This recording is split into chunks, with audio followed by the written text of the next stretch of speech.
Samedi 13 juin 2026, la librairie Ombre Blanche accueillait José Martinez Cobo, médecin depuis 1962, spécialiste des malformations congénitales du cœur à la clinique Pasteur. Il présentait ce jour-là son ouvrage « Histoire vécue d'un homme en blanc » aux éditions Toulouse.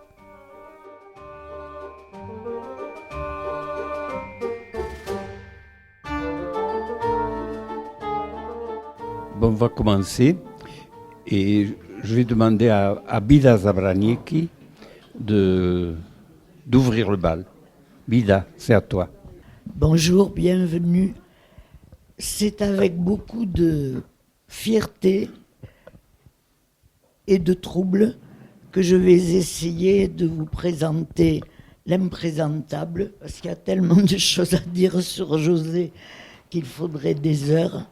Et donc, je vais me permettre, excusez-moi, mais vous voyez mon état, hein, en el umbral del más allá, comme diraient les Espagnols, je vais me permettre, j'en ai honte, excusez-moi, de lire les quelques mots que j'ai écrits pour José. Car c'est vraiment un défi de présenter...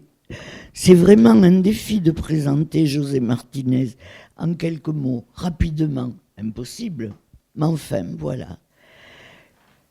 Alors je dirais simplement, dès le début, que son histoire, comme celle de son frère Charles, inséparable et orthopédiste de renom, s'inscrit dès le départ dans le contexte historique de la guerre d'Espagne et la victoire du général parjure Franco. Avec son frère Charles, avec toute sa famille républicaine et socialiste, ils deviendront, bien malgré eux, les enfants de l'exil. Et en 1939, si je parle de Charles en même temps que de José, c'est parce ils sont d'ailleurs, dans tous les sens du terme, inséparables. Et ils garderont toute leur vie les valeurs fondamentales qui les guideront, l'attachement à la démocratie et la vocation précoce pour la médecine.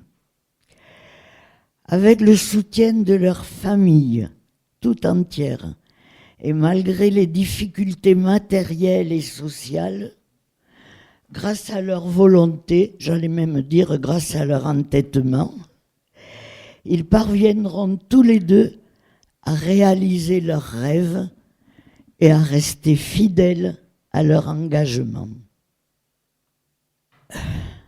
Il faut dire aussi, tout de suite, certes, l'aide de leur famille, mais aussi avec celle de leur épouse respective, Lolita et Bita, ici présentes, si impliquées, car ils formaient un véritable quatuor.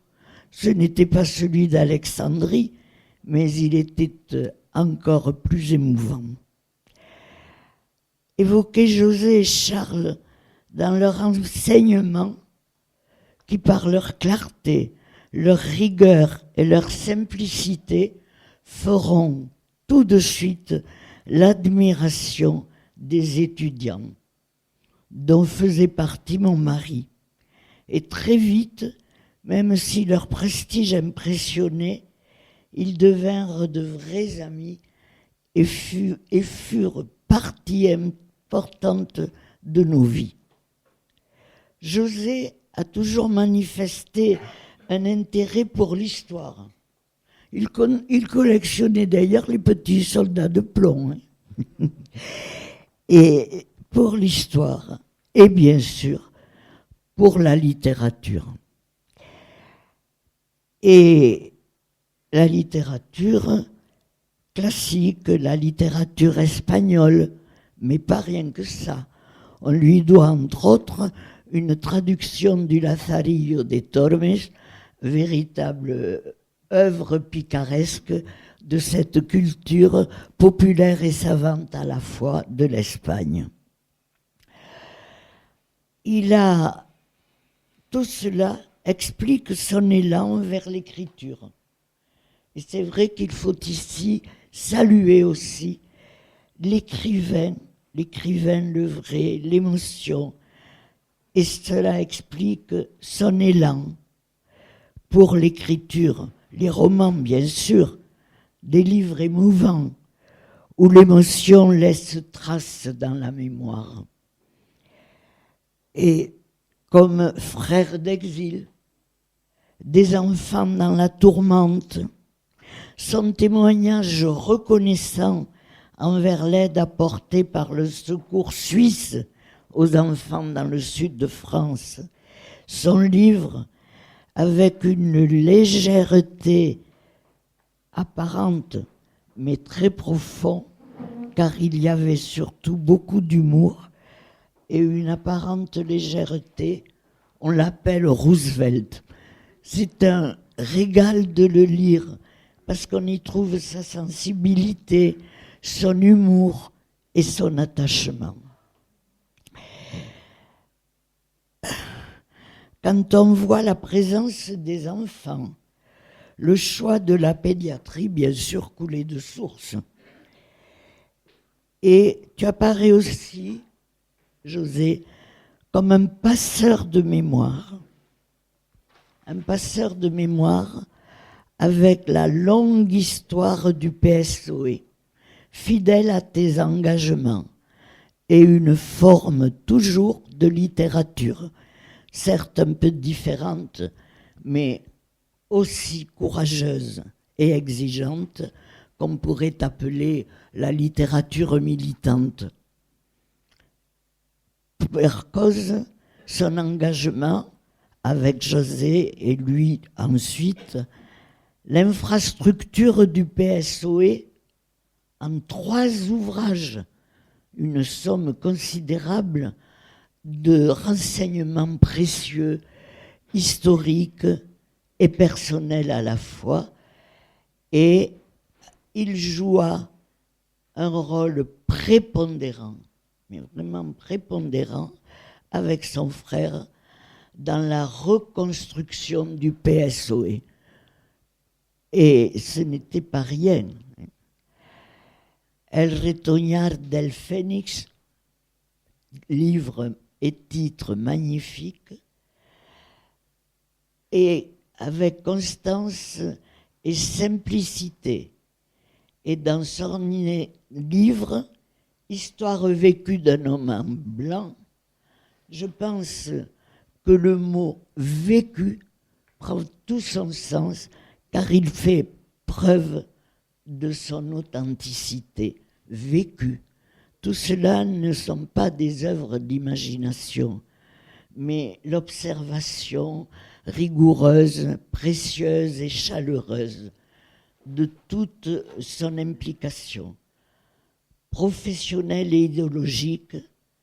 Et il faut rappeler ici aussi la fidélité à ses amis, la preuve en est votre présence, et puis surtout aussi la fidélité à ses amis d'adolescence, qu'il n'a jamais oubliés et qui ont fondé un véritable club et un véritable clan, unis par des passions d'amitié, mais aussi, bien sûr, par le foot, par le rugby, et, il faut bien le dire, par la bonne chair et les rencontres amicales. Alors, évidemment, tout ça fait de lui un homme complet, un homme complexe, un homme très riche. Avec Bita, ici présente, toujours dans l'action, infatigable, vif argent, et aux multiples talents, il faut le dire, l'art de recevoir, de cuisiner, de jardiner, et toujours prête à aider les autres. C'était pour nous des êtres inséparables et réellement bourrés de qualité, certes intellectuelle, mais surtout humaine. Et je suis vraiment heureuse de souligner ce quatuor indissociable, Bita, Lolita, Charles et bien sûr José. Et que dire? Ce qui me frappe beaucoup chez lui et chez elle, car elles sont quand même un moteur essentiel de la vie, malgré les épreuves, et ils en ont eu leur part, ils ont su les surmonter avec simplicité, avec courage, et je crois avec un profond, comment dirais-je, un profond goût de la vie. C'était pas toujours facile. Ils ont eu leur lot d'épreuves. Mais cela sera peut-être ma conclusion, parce que je ne veux... C'est lui qui doit parler. Bien sûr, je me garderai bien de parler de médecine, vous vous en doutez. Mais avec José, et malgré les cruelles épreuves qu'ils ont su surmonter, vous me faites penser à la phrase de Camus qui me semble leur correspondre vraiment. Au milieu de l'hiver, j'ai découvert en moi un invincible été. Je crois que c'est ce qui définit le mieux l'homme, le mari, le père, l'ami infatigable qu'est pour nous tous José Martinez. Et personnellement, je ne peux que me réjouir de l'avoir pour ami et de lui dire merci pour ça.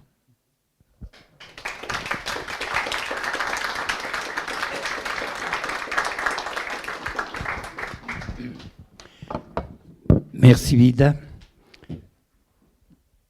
Tu es vraiment une amie, c'est pour ça que tu as été excessive. Je te pardonne.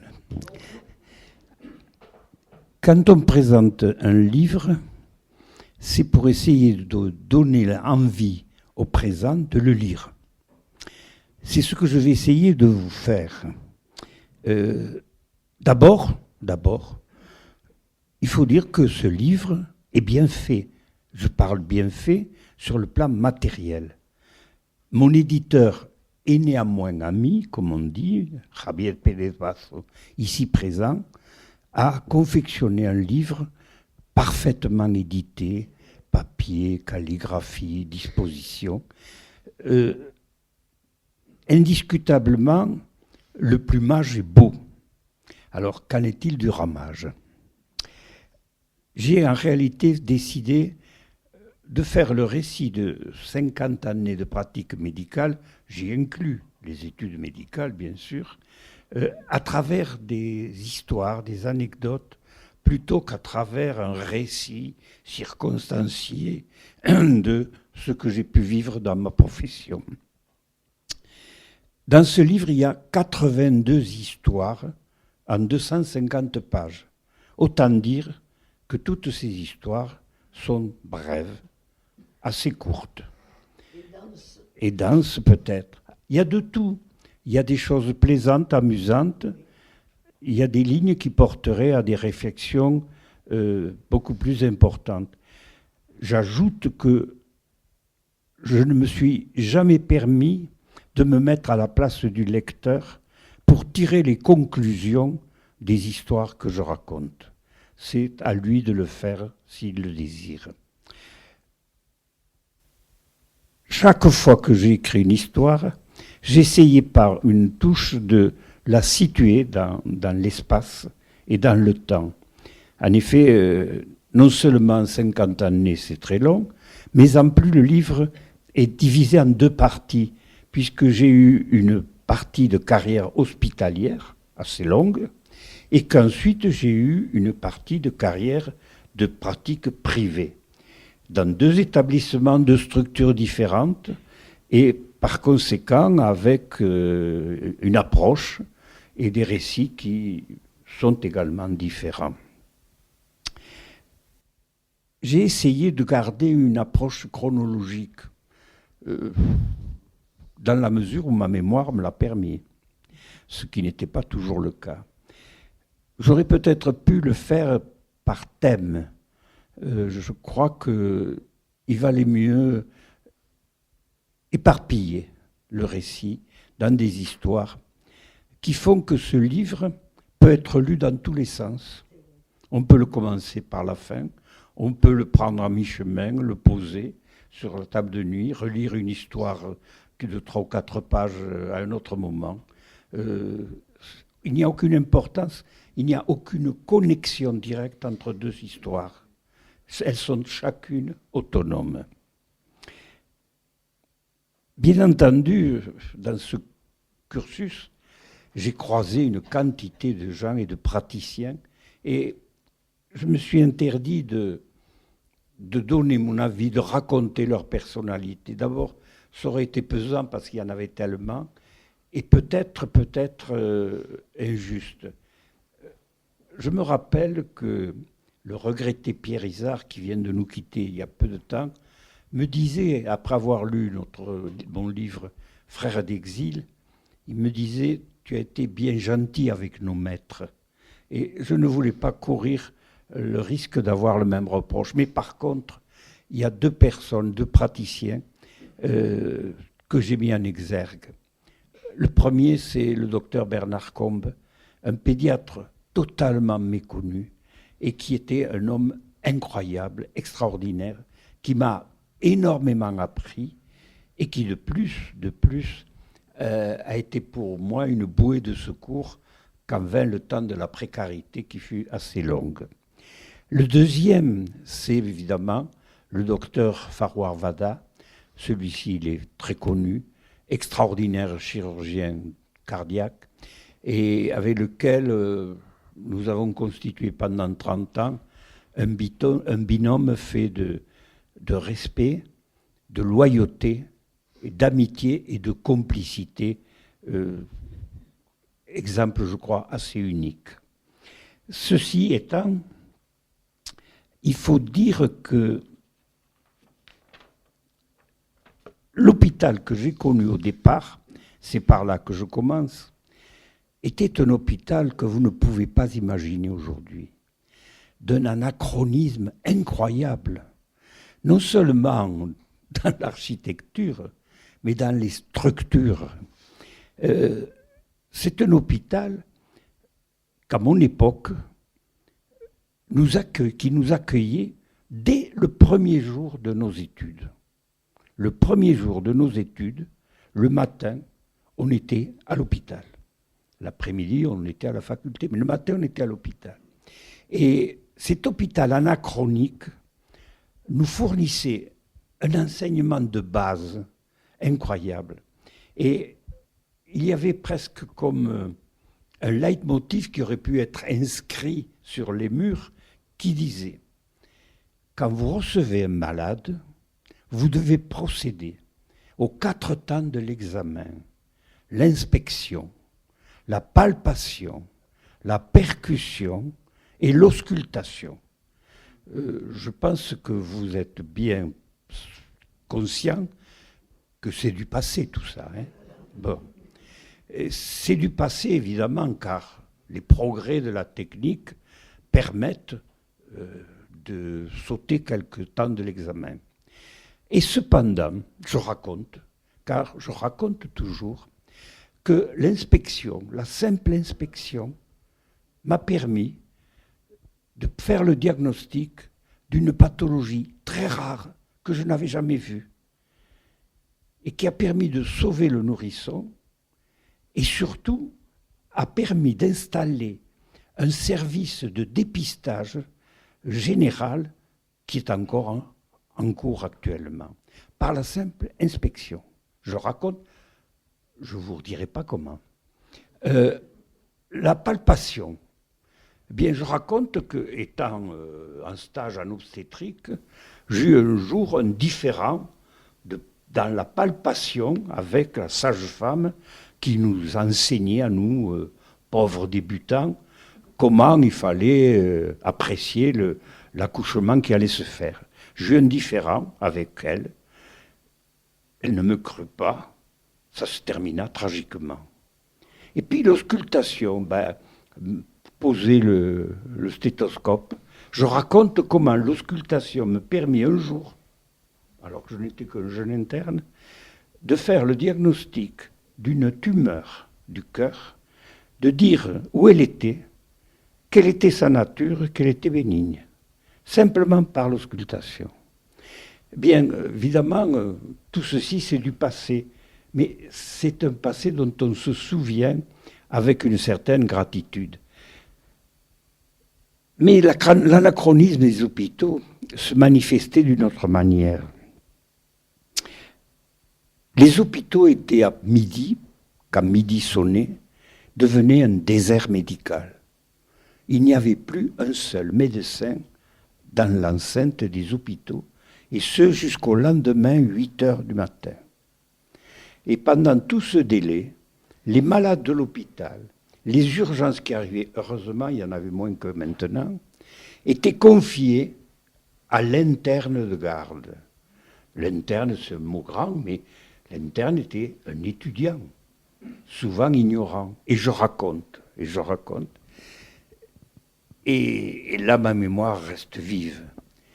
Comment, étant de garde, par inexpérience, par ignorance, je commis une erreur qui eut des issues fatales. Et je m'en souviendrai toute ma vie jusqu'à ce que je disparaisse. Et ceci, c'était la rançon de l'hôpital de l'époque. Tout le monde sait que les études médicales sont très longues. Et je dois dire que pour ma part, elles ont été particulièrement longues, mais totalement extra-universitaires.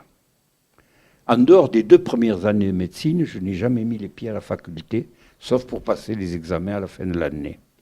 Pourquoi ? Parce que notre enseignement, je le raconte, se faisait par ce qu'on appelait les conférences d'externat, les conférences d'internat. Pourquoi ? Parce que quand on voulait se perfectionner, il fallait voyager. Et je raconte comment je suis allé à Paris, au Kremlin-Bicêtre, apprendre à cathétériser les nourrissons.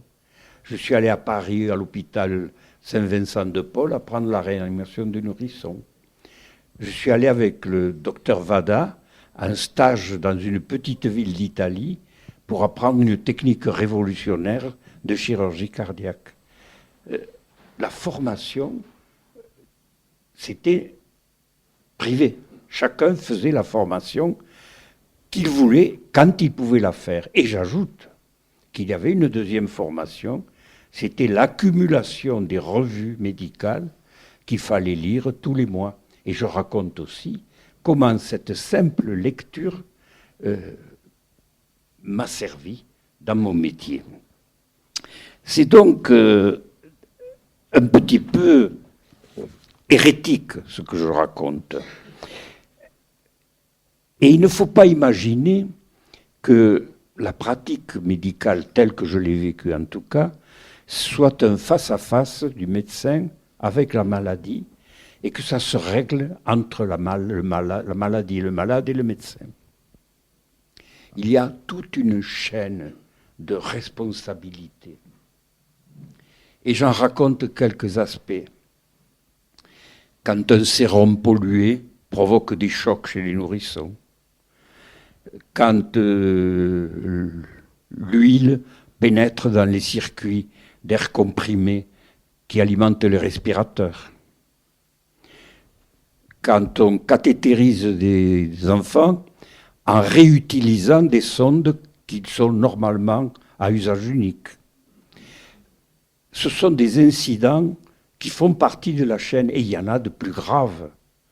Par exemple, je raconte comment nous avons perdu une gosse de 3 ans parce que la circulation extracorporelle s'était emballée. Il a l'intoxiqué, l'empoisonné et l'a tué finalement, sans qu'on arrive à comprendre pourquoi. Je raconte également comment un jour un bébé est mort dans une couveuse qui s'est embrasée. Cela veut dire que le chirurgien, le médecin, c'est important. Mais toute la chaîne de traitement est importante. Et c'est comme quand vous écoutez une symphonie. Ah, c'est bien, le compositeur, l'orchestre, c'est parfait. Ah, mais si le saphir est mauvais, si l'enceinte est sale, vous allez avoir un mauvais résultat. Et cela, c'est quelque chose que j'ai constaté toute ma vie durant. Et c'est pour cela qu'en Exergue, je rends hommage au personnel infirmier, qui aussi bien dans les hôpitaux que dans la clinique Pasteur où je travaillais, a constitué pour moi le pilier absolument indispensable de ma pratique médicale. Quand on traite des malformations cardiaques de nourrissons, il faut connaître l'embryologie, c'est-à-dire comment se développe le cœur. Je ne vais pas vous en parler. Je crois qu'actuellement, d'ailleurs, j'en serais totalement incapable. Mais il y a une notion qui est importante, c'est celle de l'évolutivité. Une malformation, ce n'est pas quelque chose qui arrive et qui reste là comme ça. C'est quelque chose qui se produit et qui entraîne des conséquences. Et quand le cœur est en train de se former, une simple malformation peut en entraîner d'autres absolument nécessaires, soit pour la survie de l'embryon, soit simplement pour des raisons d'hydraulique. Par conséquent, une malformation cardiaque, c'est quelque chose d'évolutif. Et j'ai essayé, quand j'ai pu, et évidemment avec la complicité du docteur Vada, j'ai essayé d'appliquer cette idée de l'évolutivité au traitement des anomalies. C'est-à-dire se dire, là, il y a une anomalie qui en entraîne d'autres.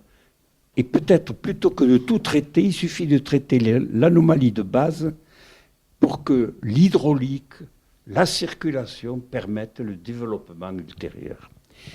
C'est particulièrement intéressant, mais ça nous a amené parfois à des décisions que franchement, je ne sais pas si actuellement je les prendrais.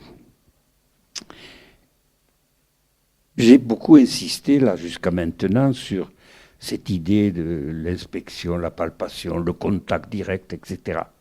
Parfois, quand même, on soigne au téléphone. La télémédecine, c'est pas de maintenant. Hein. Et je raconte quelque chose que plus personne ne sait. L'internat des hôpitaux de Toulouse, Burpan, était le médecin référent de tous les matelots de la marine marchande française et des bateaux de pêche de par le monde entier. Il y avait un téléphone qui était connecté avec Radio Saint-Lys qui transmettait les appels des capitaines des bateaux. Et on soignait par téléphone des gens qui pouvaient être à des milliers et des milliers de kilomètres. Je raconte aussi comment, étant dans mon bureau cette fois-ci, soit à l'hôpital, soit à la clinique, j'ai utilisé le téléphone pour régler des situations particulières. Par exemple, envoyer en urgence un bébé à Londres pour qu'il soit opéré dès qu'il arrive dans la capitale anglaise. Par exemple, téléguider par téléphone un soir le transfert d'un nouveau-né depuis Saint-Jacques-de-Compostelle en Espagne vers Madrid et de Madrid vers Marie-Lannelongue pour qu'il y soit opéré d'une malformation grave. Et là, par téléphone, ça marchait très bien. Je raconte aussi comment, une fois, grâce au téléphone, j'ai pu organiser un transport abracadabrant pour obtenir en urgence et à heure précise un médicament qui n'était pas disponible à Toulouse. Et tout ça est peut-être anecdotique, mais cela montre quand même que si on obtient la confiance et la collaboration des gens, on peut enfoncer des murs. Car j'ai toujours décidé de choisir la meilleure option pour le malade. Et c'est ainsi que je raconte comment, pour une maladie donnée, j'ai transféré systématiquement, à partir d'une certaine époque, quand la technique chirurgicale est apparue, certains de mes malades vers le centre cardio-thoracique de Monaco, car dans une clinique privée, on ne peut pas utiliser des greffons d'origine humaine. Or, cette technique chirurgicale nécessitait un greffon d'origine humaine. Autre point, c'est du coq à l'âne. C'est un peu comme une bande-annonce pour un film, vous voyez, c'est pareil. Quand on parle chez un enfant de cœur et de sport, immédiatement, on pense aptitude au sport, etc. Et dans ma pratique, cela a été terriblement riche, les rapports du cœur et du sport. D'abord, effectivement, parce que j'ai eu à traiter des cas où un enfant particulièrement doué pour le sport présentait une anomalie cardiaque et il fallait conseiller. On ne dictait pas la décision, conseiller. Je raconte comment mes conseils furent très mal reçus parce que j'interdisais à une pépite du tennis de continuer à pratiquer ce sport. Je raconte aussi comment je me suis trompé une fois, heureusement, en déconseillant la poursuite d'un sport de haut niveau à une gamine qui finalement a été championne du monde et championne olympique. Donc ça prouve que, comme disait mon maître, mieux vaut être condamné par un médecin que par un juge. Mais ces rapports avec le sport, je les ai également menés à un autre niveau, c'est-à-dire au niveau de l'investigation, de la recherche. Et cela m'a amené à avoir des rapports très particuliers. C'est ainsi que j'ai pu croiser le chemin du fabuleux talonneur de l'équipe d'Irlande, Kennedy, qui était dentiste et avec qui on s'est retrouvé au cours d'un congrès sur le cœur et le sport. D'ailleurs, sur le plan du rugby, je raconte aussi, parce que c'est curieux quand même, la proximité que j'ai vécue entre le rugby et la médecine, en tout cas à Toulouse. Et je raconte comment, moi qui ne joue jamais au rugby, je n'ai jamais joué au rugby, j'ai pu quand même jouer contre une équipe où se trouvait comme capitaine l'extraordinaire Lucien Mias, le meilleur deuxième ligne du monde, capitaine de l'équipe de France qui venait de gagner le Grand Chelem. Bien, j'ai joué contre Lucien Mias. Voilà. Et je raconte aussi mes rencontres avec d'autres rugbyman très particuliers, comme Fifi Allaire, Coco Alzieux. Et là, c'est vraiment amusant. Mais si je devais choisir quelque chose dans cette pratique médicale, c'est le contact avec les gens, le contact avec les parents. Je dois déjà dire que avec les enfants, c'était facile. On dit que les enfants sont agressés par l'hospitalisation, etc. Bien, moi, je peux vous dire que je garde une pile, une collection de dessins d'enfants pendant qu'ils étaient hospitalisés à Pasteur, qui sont d'un optimisme extraordinaire. Il n'y a que des fleurs, du soleil, du vert. C'est vraiment...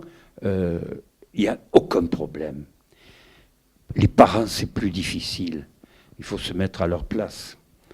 On est en train de leur parler de vie ou de mort de leur enfant. Et parfois, on est obligé de leur en parler alors que l'enfant, apparemment, va très bien. C'est très, très difficile. Il faut y passer beaucoup de temps et malgré ça, parfois, ça se passe très mal. Et je raconte un cas où ça se termina par le GIGN protégeant mon domicile. Mais dans ces collectifs de parents, il y a deux groupes que je peux mettre en exergue. j'ai eu quand même beaucoup de contacts avec les gens du voyage. C'était chaque fois incroyable et surprenant. Et finalement, dans l'aberration qui constitue, car ils ont un mode de perception de la famille et de la vie totalement différent d'une autre, ils sont quand même assez admirables. Ils sont assez admirables. Mais il faut apprendre à les supporter. Et le deuxième collectif que j'ai pratiqué souvent, ce sont les parents d'enfants trisomiques, ce qu'on appelait avant les Mongoliens. Beaucoup de ces enfants présentent des cardiopathies graves et il faut donc les opérer, et c'est comme ça que j'ai pu entrer en contact non seulement avec ses parents, mais également avec l'association qu'ils ont créée et qui a une succursale à Toulouse. Ça s'appelait le Geste 31, maintenant ça s'appelle Trisomie. Il faut un travail incroyable. Ces gens-là ont décidé de mutualiser leurs efforts et leurs possibilités pour diriger eux-mêmes la rééducation de leurs enfants. Ils ont des résultats incroyables et ils sont vraiment admirables. Mais les rapports avec les parents, ce n'est pas uniquement ces contacts humains de parole et tout ça. Je raconte qu'à l'époque, le paiement à l'acte, pour moi, se faisait directement. Pour des raisons matérielles, c'était venu comme ça. C'est-à-dire que quand j'avais examiné et fait une consultation, les parents me réglaient directement, à mon argent, en chèque, le montant de la consultation. C'est fini, vous savez très bien, on donne la carte vitale. Alors, je ne l'ai pas écrit, mais je vous le dis, ce contact direct, commercial, c'est le terme, commercial, financier, peut paraître désagréable.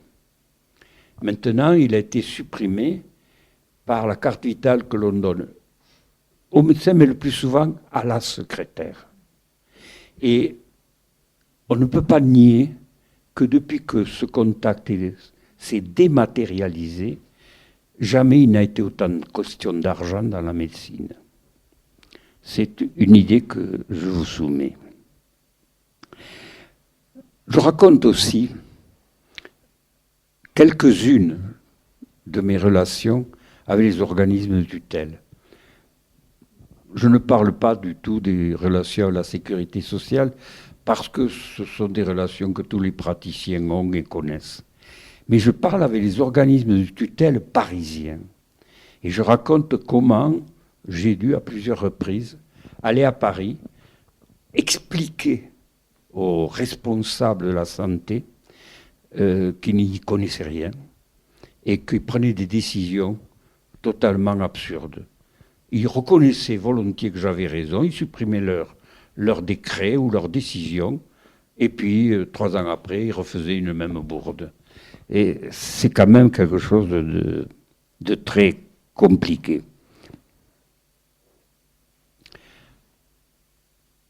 Il m'est arrivé aussi de faire des remplacements, et j'en parle. Et j'en parle pour signaler l'énorme différence qu'il y a entre le médecin généraliste qui est face à son malade et le médecin qui travaille dans une structure hospitalière entourée d'appareillages d'imagerie, de collaborateurs, de spécialistes. Mon récit est basé sur des faits assez pittoresques, mais le fond est là. Il n'y a rien à voir entre les deux médecines. Et je maintiens, je l'écris, que la médecine générale est la plus importante et la plus belle de toutes les spécialités. Reste un dernier point, et je termine avec cela. D'ailleurs, mon livre se termine là-dessus. Dans toute mon expérience hospitalière, clinique, pratique, universitaire quand elle a pu l'être, jamais je n'ai été formé au rapport avec la mort. On ne m'a jamais appris quelle attitude il fallait avoir quand on perdait un patient. Je ne l'ai jamais appris. Je ne l'ai jamais accepté. Et je termine mon livre avec une histoire où j'ai pris une initiative, je ne vous dis pas laquelle, pour laquelle je me pose encore la question, pourquoi l'ai-je fait?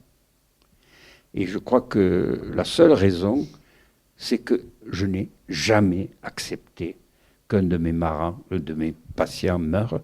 Je considérais ça comme une injustice et un échec. Tout ceci pour vous dire qu'il y a des histoires sérieuses, graves, il y a des histoires plaisantes, amusantes, anecdotiques. J'espère que le livre vous distraira. Après tout, c'est le but de la lecture. Merci.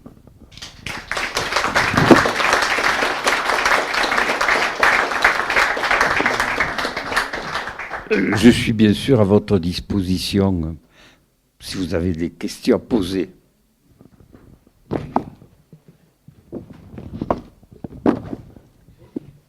Oui, moi je voudrais ajouter quelque chose et le remercier pour la clarté de son exposé. C'est qu'en réalité, la grande qualité d'un médecin comme José, c'est qu'il soignait des malades et pas seulement des maladies. Et que ça a tendance à disparaître un peu à l'heure actuelle.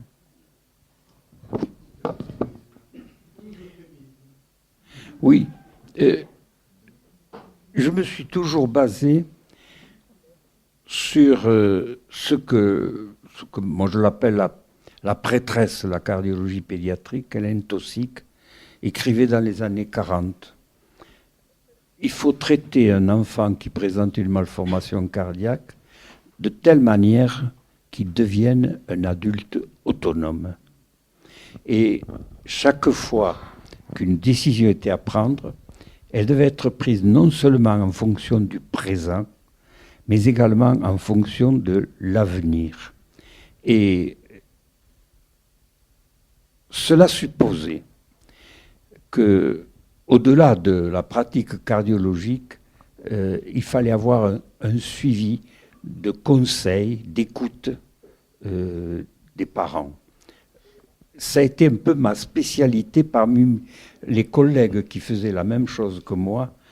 C'était un peu ma spécialité. D'ailleurs, le premier livre que j'ai écrit, le premier, c'était en 79, ça s'appelait « L'enfant cardiaque, le comprendre et l'aider ». Et je crois que le médecin il doit toujours voir l'avenir, au-delà du présent. Excusez-moi, je suis médecin cardiologue, mais pour adultes. Je fais partie de la génération avec l'inspection, tout ça. Parce qu'on était formés comme ça. Mon maître, c'était Passant, qui était le président de la Société européenne de la cardiologie. Et je me souviens que je faisais ma thèse à l'époque, c'était au début des années 80.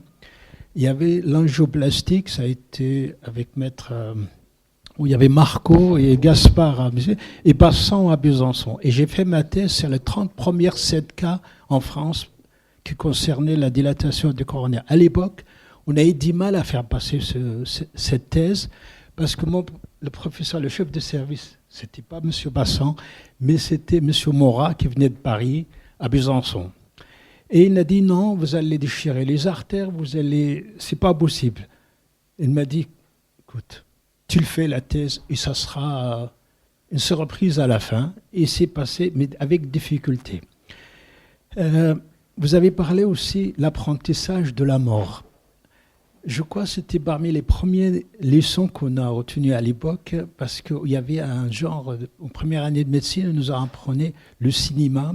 Il y avait un film, je crois, c'était Barbe Rousse ou Barbe Rouge. C'est une histoire d'un médecin japonais, en fait, qui comme interne, mais qui quitte Tokyo, il va à peu près à 100 km. Et son maître, donc il arrive pour le premier leçon, c'est Le maître amène l'interne à côté d'un malade mourant.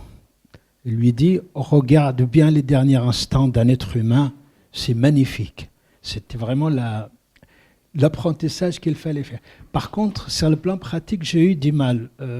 J'ai remplacé après, je me souviens, dans quelques hôpitaux. Et il y avait une nouvelle phrase, mais ça c'était 30 ans après, en disant, voilà, c'est une entrée, c'est juste fin de vie. J'ai dit, moi j'accepte pas, je suis des gardes, je suis obligé d'aller jusqu'au bout. Le lendemain, vous verrez vous-même, mais moi je suis là pour la nuit, je ne peux pas.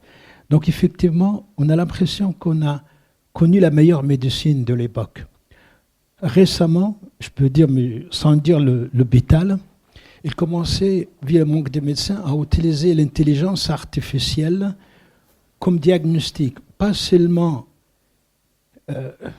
l'interprétation de l'image, mais il prend la décision que faire avec ce malade, sans passer par le cardiologue. J'ai eu 2 cas clairs et nets. Première fois, l'intelligence artificielle ne reconnaît pas l'index poumon, et il dit, interprétation normale, et c'est précisé que c'était tel type d'intelligence artificielle qui interprète. Le malade rentre chez lui, 1 semaine plus tard, si ça va mal, il peut aller voir son médecin généraliste. En fait, il vient me voir comme cardiologue, il penche moi péricardique de 3 cm. Je fais une lettre. Madame l'intelligence artificielle, vous tremblez complètement concernant tel monsieur, reprenez-le, et le refont à ce moment-là une ponction. Et deuxième cas, ça concernait une patiente. L'intelligence artificielle tient compte de ce qui se passe, sauf il oublie un détail, c'est que la patiente elle est en fibrillation auriculaire rapide à 130. Même chose, rentrez chez vous, 1 semaine plus tard, pratiquement même type d'intelligence artificielle. Je la renvoie à cet hôpital. Elle me dit non, je ne veux pas retourner à cet hôpital-là, je veux aller dans un autre. J'ai dit, de toute façon, je suis obligé de vous faire une lettre pour les urgences et choisissez votre urgence. Vraiment, c'était une très bonne génération de médecins des années 70. Quoi. Merci beaucoup. Je vais lire le livre avec intérêt. Merci. Bon, je vous remercie. Bon week-end.